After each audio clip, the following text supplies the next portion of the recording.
रहमत ड्रामा पे जहाँ पर प्रीशा की नौकरी ख़तरे में पड़ चुकी थी, अब ये नौकरी अपनी जगह पर स्टे हो जाएगी क्योंकि बारी को सारी हकीकत का पता चल चुका था। जिस तरह से बारी के डैड ने प्रीशा को ऑफिस से निकालने के लिए रिजिग्नेशन का लेटर तैयार कर दिया था, वहीं पर बारी ने सारा लोन जो प्रीशा ने लिया था वो सारा लोन अदा कर देगा।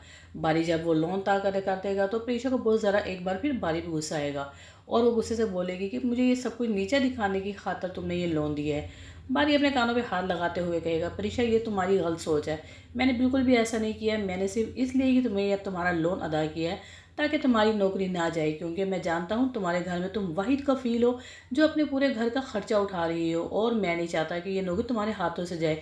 तुम अपनी नौकरी भी कंटिन्यू रखो और अपनी नौकरी से जो कर्जा है वो थोड़ा थोड़ा करके अदा करती रहो, इस तरह से तुम्हारी नौकरी तुम्हारे हाथों से नहीं जाएगी।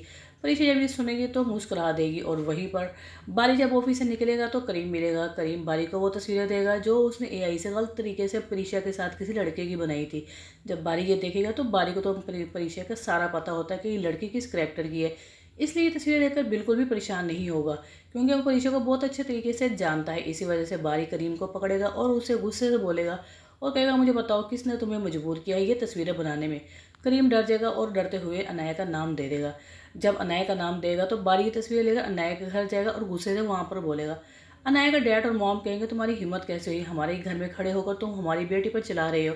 इस पर बारी कहेगा, आपकी बेटी ने ये गलत हरकत की है, किस तरह से प्रीश के साथ गलत तस्वीरें बनाकर सारी ये उसे बदनाम करने की कोशिश कर रही है। मगर अनाया ये नहीं जानती कि जो खेल उसने खेला उस खेल में वो बहुत कच्ची रही है, क्योंकि ये मुझे पता चल गया था कि परीक्षा तो इस तरह की लड़की है नहीं, तो ये तस्वीरें बनाने का काम उसने बड़ा गलत किया। अनाया के वालिदैन जब ये सुनेंगे तो उन्हें बहुत ज़्यादा शर्म आएगी ये सुनते हुए कि उनकी बेटी अनाया ने इस कदर घटिया हरकत की। अब बारी की नज़रों में अनाया और भी ज़्यादा गिर जाएगी। दूसरी तरफ अलीज़ा आएगी परीक्षा के पास और अलीज़ा पूछेगी परीक्षा से कि आखिर तुम्हारा लोन कैसे अदा हुआ, जिस पर परीक्षा बताएगी कि लोन सारा जो बारी साहब ने दे दिया और मैं ऐसा ऐसा कर्ज अपना चुकाती रहूँगी अपनी सैलरी से। अलीज़ा परीक्षा को कहने की कोशिश करेगी, मुझे लगता है बारी साहब तुम्हें पसंद करने लगे हैं। परीक्षा गुस्से होगी अलीज़ा को कि नहीं, इस तरह की बिल्कुल भी नहीं है, उनके और हमारे स्टेटस में ज़मीन आसमान का फ़र्क है।